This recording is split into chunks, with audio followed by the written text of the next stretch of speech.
My name is Tim, and here are 10 little-known NHL records I find to be very interesting.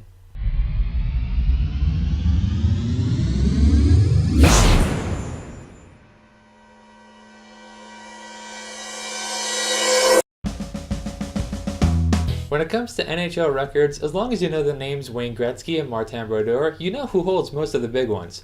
But while single season and career goals, assists, and points, and career games played, wins, and shutouts are obviously special, there are plenty of other marks for players to reach. Here are the top 10 NHL records that you may not know.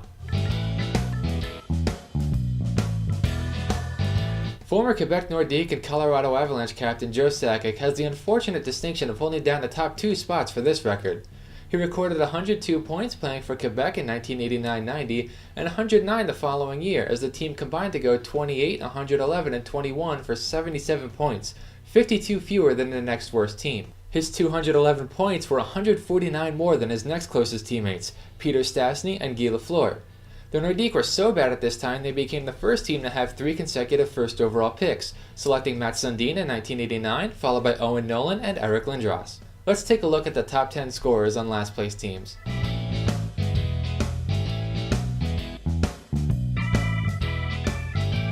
Of course, much longer schedules now than in the league's infancy means the top scorers have all come recently, so to accurately include the league's entire history, let's look at point per game average. In 1918, the NHL's first season, Cy Denny led the 9-13 Ottawa Senators with 36 goals and 46 points in 21 games, good for a 2.19 point per game average. Second and third place goes to Joe Malone from the same era, who recorded 2.04 points per game for the 4-20 Quebec Bulldogs in 1919-20 and 1.85 points per game for the 6-18 Hamilton Tigers the next season. Here's the top 10.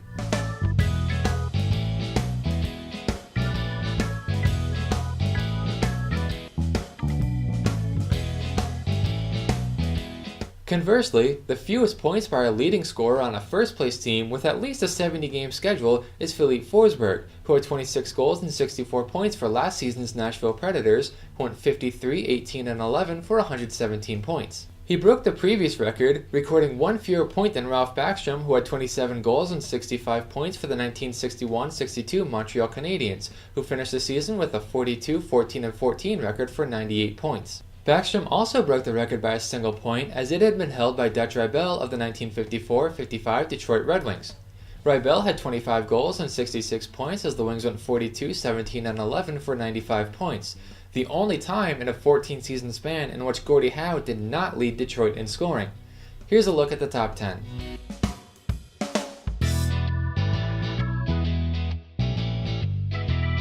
Looking at point per game average, to once again take in the league's entire history, Denny is back on top of the list. He recorded 17 goals and 23 points in 42 games, an average of 5.48 points per game for the 1926-27 Senators, who finished the season with a 30, 10, and 4 record. This was an all-time low period for scoring, as there was an average of just under 4 goals per game this season.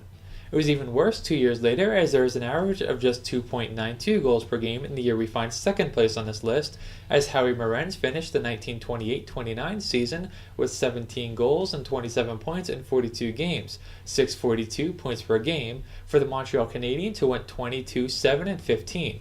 Here's a look at the all-time top 10.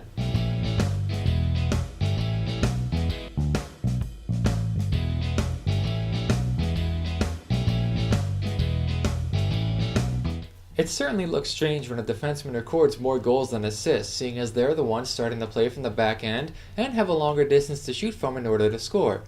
But before the modern era began, it was a pretty regular occurrence, as 47 of the 60 instances of a defenseman recording at least 10 goals and racking up fewer assists happened before the 1943-44 season. So it should be no surprise the record holder comes from those early days, as all of John MacKinnon's 13 points for the 1926-27 Pittsburgh Pirates were goals, finishing second on the team. Those 13 goals are the third highest total all time for a player with no assists, only behind Punch Broadbent's 14 goals for the 1922-23 Senators and Pitt Lapine's 16 for the 1926-27 Canadiens. For his career, MacKinnon totaled 28 goals and 9 assists in 208 games, never once recording more assists than goals in a season. Here's a look at the top 10 all time.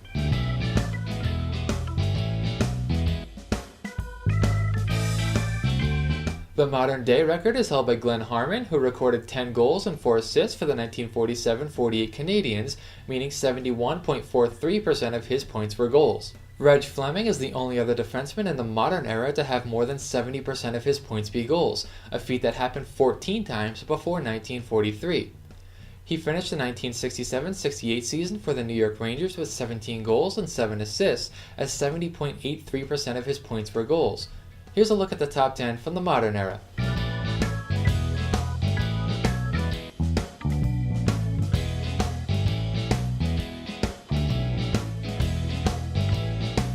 Consistency is key to this record held by Pierre Mondieu, who played for the Canadiens from 1977 to 1985 and won 3 cups as part of their late 70s dynasty. He was a steady scorer, recording 30 goals 3 times in 8 seasons and narrowly missing a 4th with a 29-goal campaign in 1982-83.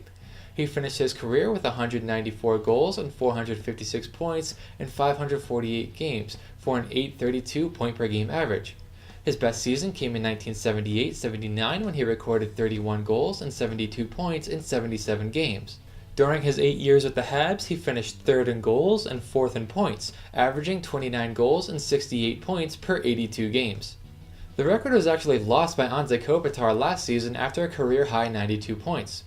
Headed into the campaign, he had a career average of .876 points per game, averaging 25 goals and 72 points per 82 games, as his previous best season was 34 goals and 81 points in 82 games in a 2009-10 season.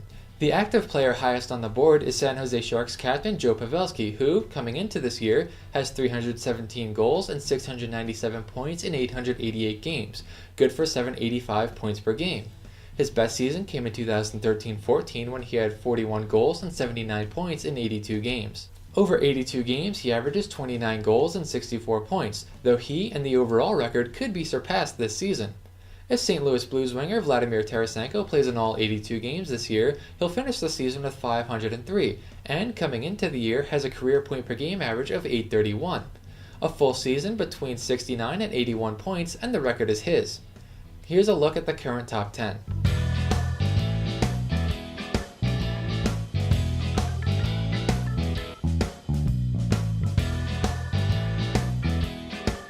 When a team acquires a player they hope to lead their charge offensively, the best they can hope for is consistency. A decade or more of solid production is a dream, as it means avoiding any down years and staying healthy, both of which largely come down to luck. 70 points is a respectable total for any era, and in looking for the longest stretch, any one player recorded that many points for one franchise, prorating lockout years but not injury-shortened ones, Matt Sundin came out on top. He recorded 70 points or more in every one of the 13 seasons he was on the Leafs, starting with 47 points in 47 games during the lockout-shortened 1995 season and ending with 78 points in 2007-2008. The closest he ever came to not reaching the mark was in 2002-2003 when he recorded 37 goals and 72 points in 75 games.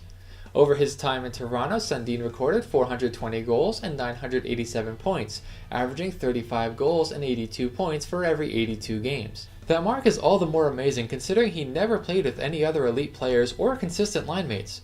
During that span, he had more than twice as many points as the next closest Leaf, Tomas Kaberle with 402, and more than 3 times as many points as their next closest forward, Darcy Tucker with 319.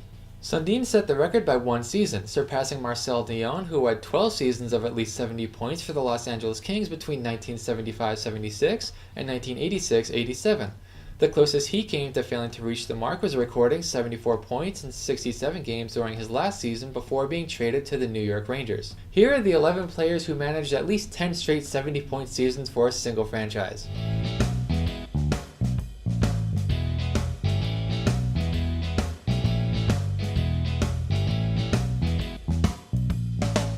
For a player to claim this record, they have to be an elite scorer on a team capable of going deep into the playoffs every year. One early round upset is enough to keep somebody from having it. Case in point, the infamous Steve Smith own goal that knocked the Edmonton Oilers out of the second round in 1986 limited them to just 10 playoff games that year, in which Wayne Gretzky still managed 19 points. Going into that season, he had 3 consecutive years of at least 20 playoff points, actually averaging 40 a year, and rolled off another 3 consecutive from 1987 through 1989, leaving him 1 point shy of 7 consecutive years with at least 20 playoff points. The record of 4 is held by 3 players and was first set by New York Islanders teammates Mike Bossy and Brian Trottier during their run of 4 consecutive cups from 1980 to 1983. They torched opponents along their way, leading one of the best dynasties ever, as Bossy totaled 61 goals and 111 points in 72 games, averaging 15 goals and 28 points per year, while Trottier had 37 goals and 107 points in 75 games, averaging 9 goals and 27 points himself. Bossy just missed out on a 5th as he finished the 1984 playoffs with 18 points in 21 games. The record would be tied 15 years later by Detroit's Sergei Fedorov. He recorded 24 points during the 1995 playoffs, which ended on a Cup final loss to the New Jersey Devils, and then rolled off 3 straight seasons of exactly 20, as Detroit lost in the conference final and then won 2 straight Cups. Over those years, he totaled 27 goals and 84 points in 78 games, averaging 7 goals and 21 points per year. Here's another playoff record held by 3 players. It was first set in 1989 by Mario Lemieux in the Patrick Division Finals against the Philadelphia Flyers, thanks to a legendary performance. He scored 2 goals through 2 games in Pittsburgh, and in Game 3 had 3 points as the Penguins went up 2-1. The series headed back to Pittsburgh tied, where he exploded, tying NHL records with 5 goals and 8 points in the 10-7 win. Unfortunately, it was all for naught as he only managed a single point in Games 6 and 7 as they lost by a combined 10-3. Lemieux finished the series with 9 goals and 5 assists for 14 points. In the first round of the 1995 playoffs, Calgary's Theo Fleury equaled the mark against the San Jose Sharks. The Flames lost the first 2 games at home, with Fleury recording 2 points in the first game and none in the second. He was determined to get the series back to Calgary tied, as he had 4 assists in Game 3 and 4 goals and 5 points in Game 4. 2 goals in Game 5 helped build a 3-2 series lead, but, like Lemieux, Fleury only recorded a single point in Games 6 and 7, finishing the series with 7 goals and 7 assists. Finally, Alex Ovechkin joined the 2, playing against the Penguins in the second round of the 2009 playoffs. He had a goal in Game 1, and Game 2 was the epic match in which he and Sidney Crosby traded hat-tricks, both games of which went to the Caps. The Penguins won the next 3, although Ovechkin did his part, recording 6 points in Games 3 through 5. The Capitals evened the series in Game 6 as Ovechkin had 3 assists, and he tallied another goal in a Game 7 loss, finishing the series with 8 goals and 6 assists. You would think the answer would be a lot of players tied at 1, but the NHL used to have different rules in its early days, and until overtime was eliminated altogether in 1942, they used to play a 10-minute period, continuing even if a team scored. Ken Doherty was a career minor leaguer who played 103 games in the NHL. His best season came in 1933-34 when he had 9 goals and 19 points in 34 games with the Maple Leafs, finishing his career with 15 goals and 41 points. But he entered NHL history on January 16, 1934 in Ottawa, setting a record that can literally never be broken. Doherty had a good start to his year, totaling 4 goals and 8 points in his first 10 games heading into the contest. It was a wild end to the game as the Senators held leads of 2-0 and 4-2 in the third period before Charlie Sands and Busher Jackson scored late to send it to overtime. It was there Doherty entered the record books as he scored a minute 35 into the extra frame on the power play, and again 45 seconds later as Earl Roach sat in the penalty box. At 9:05, he added a third, giving him an overtime hat-trick, with Hector Kilroy assisting on all 3 goals. Doherty carried the momentum of that period into the next game where he had a goal and 2 points, but only managed 1 goal and 6 points to the rest of the season, and only played 13 games after that year, with 20% of his career goal total coming in that overtime period. Despite his short career, Doherty was no stranger to overtime heroics. In the previous season, the Leafs semifinal series against the Boston Bruins came to a deciding 5th game, which truly went the distance, setting the mark for longest game and to this day remains the second longest in league history. Doherty would score the only goal of the game 4 minutes and 46 seconds into the 6th overtime, ending a game that was so long it dropped Toronto goalie Laurent Chabot's goals against average in the series from 153 to 0.96. Doherty would go on to score 3 goals in the Stanley Cup final, although the Leafs lost to the New York Rangers 3-1. Last year, Connor McDavid's play sparked a debate as to whether or not the Hart Trophy should go to a player on a team that missed the playoffs. The general consensus was no, and it's been that way for a while, as the last time the player who was named MVP had to watch the playoffs from home was Mario Lemieux in 1988. In fact, only 4 times in its history has the Hart gone to a player whose team missed the playoffs. Compare that to 31 times the player was on the regular season's best team, and 16 times they have gone on to win the Stanley Cup. In total, 11 players have won the Hart Trophy playing on a sub-500 team, but none have come close to being as bad as the 1953-54 Chicago Blackhawks. Despite having goalie Al Rollins named MVP, the Blackhawks finished with a 12-51-7 record, good for a .221 points percentage, and their 31 points were 37 fewer than the next worst team. Rollins recorded all 12 wins and finished the season with 5 shutouts, although 2 of those games ended in ties. Rollins had to be good because his team sure wasn't. His record was 11-7-6 when allowing 2 goals or less, but it was an appalling 1-40-1 when allowing 3 goals or more. Of the 12 goalies to suit up for a game in the NHL that season, only 4 had a goals against average of 3 or higher, with 3 of those players coming for the Blackhawks. Rollins finished with a .321 mark, while his other 2 teammates combined for a .725 average. Of the 8 times the Hart has been awarded to a goaltender, they have combined for a .555 point percentage. If you take Rollins away from that group, that percentage jumps up to .602. Rollins is also one of 3 players to win the Hart Trophy and not be inducted into the Hall of Fame, joining Jose Theodore, who won it in 2002 with Montreal, and Tommy Anderson, who won it in 1942 with the Brooklyn Americans. Here are all the players who have won the Hart while playing on teams with a sub-500 point percentage.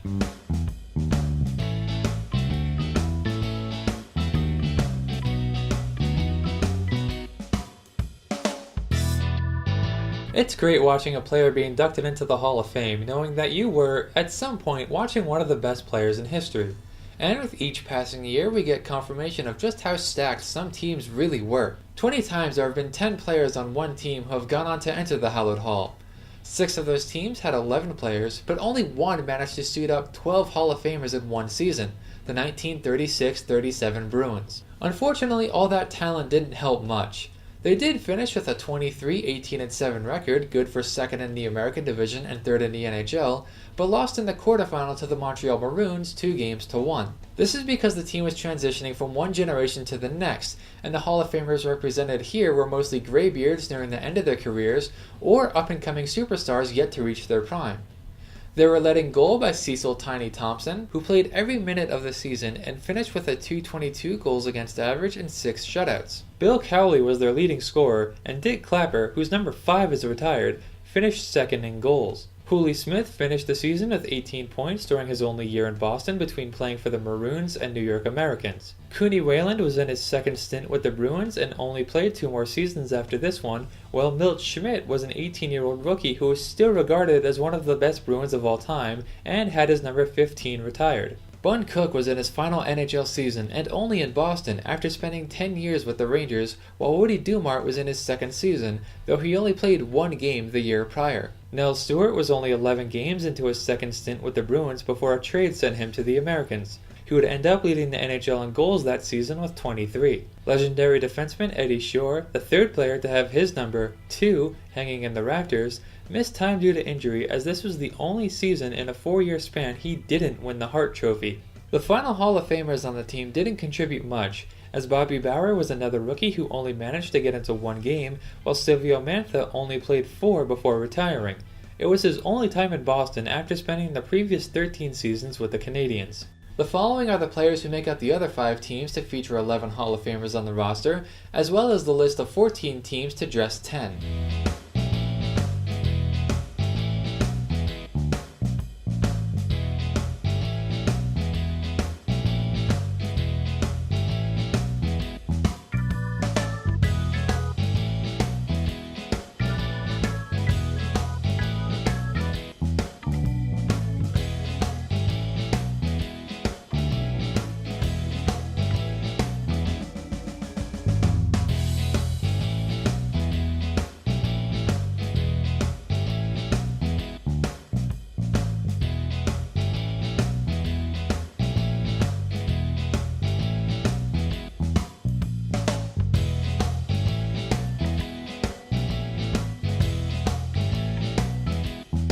Thanks for watching. I hope you found these records as unique as I did. Let me know in the comments which one of these surprised you the most, or if you know of any little-known NHL records yourself.